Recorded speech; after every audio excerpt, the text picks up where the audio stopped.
안녕하세요. 오방하사입니다.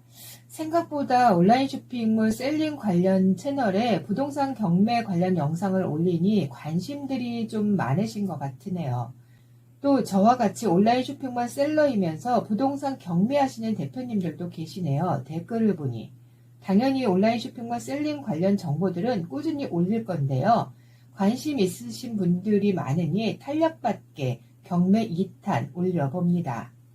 첫 낙찰 물건 9월 달에 낙찰 받았고요. 그 후 딱 한 달 뒤 위반 건축물로 경락자금 90% 대출 받아서 잔금까지 치렀습니다.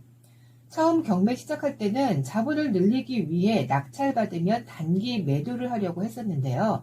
워낙 입지가 좋은 물건이라 장기로 가져가기로 계획을 바꿨고 아직은 안정적이지 않지만 현재 단기 임대로 운영 중에 있습니다.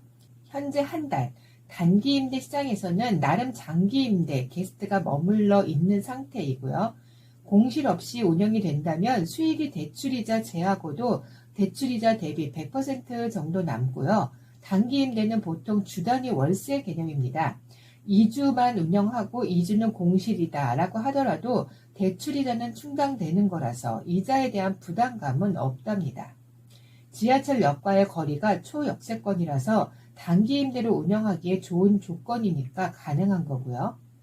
첫 낙찰 물건이 단기 임대로 운영하는 게 자리가 좀 잡혀서 수익이 괜찮게 된다면 단기 임대 운영을 좀 더 늘릴 계획이 있습니다. 단기 임대지만 주 단위 계약보다는 보통 한 달에서 몇 개월 계약이 된다고 하니 그럼 그닥 신경 쓸 일이 많이 없어서 온라인 쇼핑몰 운영에도 지장이 없을 것 같고요. 단기 임대 운영도 또 다른 공간 임대 사업이니 이 부분도 계속 영상 올려보겠습니다. 이것보다도 올해 하반기부터 주택담보대출 스트레스 DSR 시행으로 대출 막히고 있는 상황에서 어떻게 90%까지 대출을 받았는지가 궁금하실 텐데요. 거기다 일반 빌라도 아닌 위반 건축물 빌라인데 대출이 어떻게 나오는지 이 부분이 가장 궁금해 하실 것 같습니다. 저도 부동산 경매 공부를 하며 유튜브를 엄청 봤었는데요. 나름 구독자 많은 유명한 유튜버인데 정보를 잘못 알려주더라고요. 아마도 내가 경매, 낙찰, 대출 잔금까지 경험을 안 하고 그 유튜버의 채널을 봤다면 저 또한 위반 건축물은 대출이 안 나온다고 당연하게 생각했을 듯 합니다. 근데 내가 경험하고 나니 그 정보가 잘못되었다는 걸 알게 된 거죠. 위반 건축물이라도 대출 나옵니다. 최대 90%까지 경락 잔금 대출 나옵니다. 근데 위반 건축물이 무조건 대출 나온다. 무조건 90%까지 대출된다 라고는 말 못합니다. 부동산 스터디를 통해 공부하면서 알게 된 건데요. 위반 건축물은 일단 제1금융권에서는 대출 안 해줍니다. 근데 보통 경매로 인한 경락잔금 대출은 주로 제2금융권에서 해줍니다. 위반 건축물이 아니더라도 제1금융권에서도 경매 관련 경락 대출을 해주긴 하는데 뭐가 조건이 무지 까다롭다고 하네요. 그래서 대체적으로 제2금융권에서 경락잔금 대출을 받고 있나 봅니다. 또 위반 정도에 따라서 대출에 문제가 없다고 판단하는 경우도 있고 대출 금액이 줄어들 수도 있다고 합니다. 경미한 위반이냐 과도한 위반이냐를 따진다는 거죠. 또 위반 건축물을 경매 시장에서도 경매꾼들이 꺼려하는 이유가 있습니다. 위반 건축물이라 시세보다 엄청 저렴하게 낙찰을 받았다고 하더라도 보통 경매꾼들은 실거주보다는 투자 목적으로 낙찰을 받는 거라서 낙찰 받고 매매 또는 전세를 놓을 때 이 위반 건축물을 매매하려는 사람이 은행에서 대출을 받을 때 제1금융권에서는 대출을 당연히 안 해주겠죠. 제1금융권은 경미한 위반이고 과도한 위반이고 거의 대출을 안 해주는 분위기인가 봅니다. 또 거래하는 부동산에서 위반 건축물은 대출을 안 해준다고 거의 당연하다 싶게 매수자에게 얘기를 해주니 당연히 대출 못 받는다고 생각해서 거래할 생각을 안 하는 거죠. 그런데 말입니다. 저의 낙찰 물건의 경우 저도 당연히 제2금융권에서 90%까지 경락잔금 대출을 받았고요. 대출 받을 때 물어봤죠. 만약 내 부동산을 나중에 매도할 때 매수하려는 사람을 여기 은행을 소개시켜주면 대출해줄 수 있냐고 물으니 당연히 대출해주겠다고 확답을 받았더랍니다. 부동산을 매수하려는 사람은 대부분 제1금융권과만 거래해봤으니 높은 이율의 제2금융권 대출까지는 모르잖아요. 매도자인 내가 부동산에 설명하고 매수자에게 설명해서 위반 건축물이지만 대출 연결된다고 하면 매매 거래에 크게 걸림돌은 되지 않을 것 같다고 생각합니다. 경락 대출이 아닌 일반 주택담보대출의 경우 제1금융권과 제2금융권 이율도 많이 차이 안 난다고 들었거든요. 주택담보의 문제가 아닌 신용, 한마디로 DSR에 따라 대출 금액과 이율 차이가 생기는 것 같고요. 또 위반 건축물인데 어떻게 90% 대출을 받을 수 있었냐? 아무나 이렇게 되지는 않습니다. 그만큼의 그 해당 부동산의 가치가 높은 물건이었거든요. 경매를 모르시는 분들이나 초보 경매꾼들은 이 부분에 대해 아직 인지를 못하실 텐데요. 보통 경매는 그 해당 부동산의 감정가부터 경매가 진행됩니다. 감정가부터 진행되는 경매가를 신권이라고 하죠. 그 이후 첫 경매가에 아무도 입찰을 안 할 경우 유찰이 되어 감정가의 서울 기준 10%씩 하락해서 최저가로 다시 경매가 진행되고요. 저의 물건의 경우 아무래도 위반 건축물이라 3차까지 유찰되어 4차의 감정가의 40%대로 진행된 물건이었습니다. 위반 건축물이라 경쟁자가 많이 안 들어온 거죠. 나 말고 딱 한 사람이 있었습니다. 거의 최저가로 입찰을 했더라고요. 그보다도 조금 더 쓴 내가 낙찰이 된 거고요. 그래서 감정가 대비 50%대, 그러니까 완전 반가격에 낙찰을 받게 되었답니다. 감정가와 낙찰가의 폭이 클수록 경락 잔금 대출은 최대 90%까지 받을 수 있게 됩니다. 위반도 경미한 위반이었고요. 또 나름 그동안 살면서 신용점수 관리를 잘하고 살았답니다.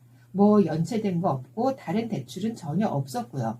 그러니 위반 건축물이라도 90%까지 대출을 받을 수 있었답니다.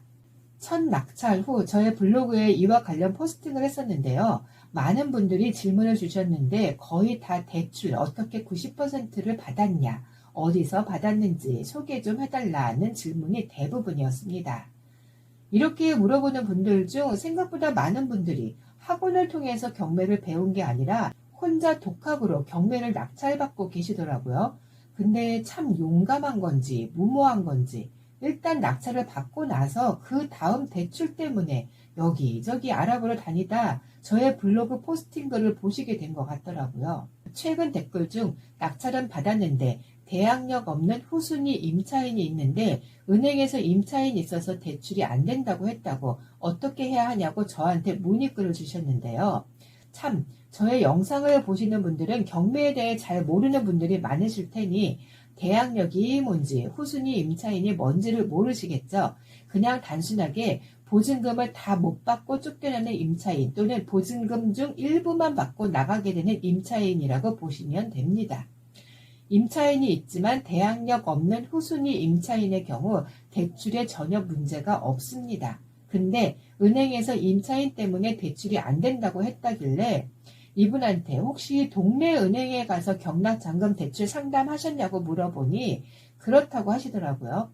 사는 곳과 가까운 동네 은행 직원들은 경락잔금 대출이 뭔지 모릅니다. 아니 거의 대부분 모를 겁니다. 왜냐? 동네 은행 직원들은 경매 관련 대출 업무를 해본 적이 없고 경매 관련 대출 업무를 할 인력 배치를 안 했을 거거든요. 경매 대출을 담당하는 은행은 따로 있습니다. 예를 들어 같은 우리은행이라도 지점에 따라 경매 대출을 해주는 곳이 있고 경락잔금 대출이 뭔지 전혀 모르는 은행이 있습니다. 아니 경락잔금 대출이라는 단어를 들어봤을 수는 있겠죠. 동네 은행 직원 중에서. 근데 경락잔금 대출은 일반 대출과 다른데 그 다른 관련 서류가 어떻게 필요한 건지를 모를 겁니다. 그러니 경매 대출 업무를 하고 있는 은행의 지점을 찾아야 합니다. 보통 경매 학원에서는 낙찰 후 경락잔금 대출을 위해 대출 상담사를 연결시켜 줍니다. 저 또한 멘토 선생님을 통해서 연결해서 대출 진행을 한 거고요. 그래서 이 부분은 저희 학원 수강생들의 특혜라 알려드릴 수는 없는 부분이랍니다. 대신 셀프로 경매하시는 분들에게 정보를 드린다면 아마도 경매를 해보신 분들은 아실 텐데요. 법원에서 낙찰을 받게 되면 생전 처음 경험해보는 무슨 팬사인회에서 내가 유명 연예인이 된 듯한 경험을 하시게 됩니다. 입찰장을 나서는 문에서부터 나에게 명함을 주기 위해서 대출 영업자들이 줄 서게 되거든요. 또 번호를 따이게도 됩니다. 낙찰된 어리둥절한 상태에서 명함을 뭉탱이로 받고 전화번호를 알려주고 집에 오면 그 후로 며칠 동안 전화와 문자로 대출 상담사들이 얼마까지 대출해주겠다고 줄을 섭니다. 요즘은 법원에서 이런 대출 영업자들을 법원에 못 들어오게 막는다고 하는데도 이번 두 번째 낙찰 때도 여지없이 명함 돌리던데요. 저의 블로그 댓글로 문의 주신 분들은 이런 명함을 못 받았나 봅니다. 다른 방법에 대해 답변을 드렸었는데요. 사는 동네 은행 말고 서울에 살더라도 서울이 아닌 지방, 외곽 변두리 은행 지점 손품 팔아서 찾다 보면 아무리 스트레스 DSR로 대출을 막았다고 하더라도 이런 변두리 은행 지점은 아직도 대출해줄 돈이 여유가 있는 곳 분명 있을 겁니다. 아무리 나라에서 대출해주지 말라고 눈치쳐도 어느 지역 은행 지점은 주된 수입원이 대출 이자인데 대출해줄 돈이 남아 도는데 나라 눈치 보며 대출을 안 해주겠습니까? 은행도 먹고 살아야 하는데요. 대출은 은행 지점장의 권한입니다. 그 은행 지점장이 경매에 대해 경락 대출에 대해 지식이 많을수록 대출이 더 수월하고요. 결론은 낙찰받는 부동산이 그만한 가치가 있다면 감정가 대비 낙찰가율이 많이 떨어져 있다면 또 신용점수 관리를 잘 해왔다면 대출은 위반 건축물이라도 90%까지는 무리 없이 받을 수 있습니다. 아니다, 참 제가 대출 받을 그 당시 이후 11월까지는 그랬습니다. 근데 12월부터 제1금융권을 포함 제2금융권까지 위반 건축물은 대출을 막았다고 하네요. 어차피 내년 1월부터는 다시 은행마다 대출이 초기 세팅되어 진행될 테니 며칠만 기다리면 위반 건축물이라도 무난하게 대출 나올 거랍니다. 아무튼 오늘은 번외 영상 경매 2탄 위반 건축물 90% 대출 받았다는 썰을 풀었고요. 다음 영상 또 준비해서 올리겠습니다. 안녕.